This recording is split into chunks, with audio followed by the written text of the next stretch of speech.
So நம்மளோட போன வீடியோவில் மழை தண்ணியை எப்படி ஃபில்டர் பண்ணி சேகரிக்கிறோம் அப்படின்றத சொல்லியிருந்தோம். வாங்க நம்மளோட ஃபில்டர் சிஸ்டம் பற்றி பார்க்கலாம். எங்களோட ஃபில்டர் சிஸ்டமில் என்னென்ன ஃபில்டர் மீடியாஸ் யூஸ் பண்ணுறோம் அண்ட் எத்தனை லேயர் யூஸ் பண்ணுறோம் அப்படின்றத இப்போ உங்களுக்கு நான் காட்டுறேன்.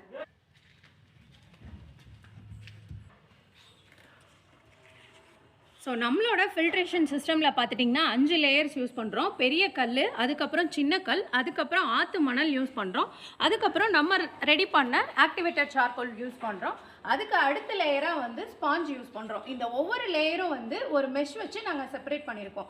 பெரிய கல் எதுக்குன்னா, நம்ம ஆல்ரெடி வந்து இந்த மாதிரி அழுக்கு தண்ணியெல்லாம் வெளியே எடுத்து விட்டுட்டாலும் அதில் ஏதாவது தேவையில்லாத பொருட்களோ இல்லை தேவையில்லாத பார்ட்டிகல்ஸோ இருந்துச்சு அப்படின்னா அதை ஃபில்டர் பண்ணுறதுக்கு பெரிய கல். அதுலேருந்து மீண்டும் வந்தாலும் அதுக்கு அடுத்த லேயராக இருக்க சின்ன கல் ப்ளஸ் வந்து அதுக்கு அடுத்த லேயரில் இருக்க ஆற்று மணல் வந்து அதை ஃபில்டர் பண்ணி ஆக்டிவேட்டட் சார்கோலோட லேயருக்கு அனுப்பிச்சிடும். ஆக்டிவேட்டட் சார்கோல் எதுக்கு யூஸ் பண்ணுறோன்னா, நம்மளோட தண்ணிக்கு வந்து நல்லா டேஸ்ட் கொடுக்கறதுக்காக ஆக்டிவேட்டட் சார்கோல் யூஸ் பண்ணுறோம். ஸோ அதுலேருந்தும் அடுத்த லேயராக ஸ்பாஞ்சஸ் வச்சு ஃபில்டர் பண்ணி எடுக்கிறோம் நம்ம. ஸோ வாங்க நம்மளோட மழை தண்ணியில் டிடிஎஸ் லெவல் எவ்வளோ இருக்குது அப்படின்றத வரப்போகிற வீடியோவில் பார்க்கலாம்.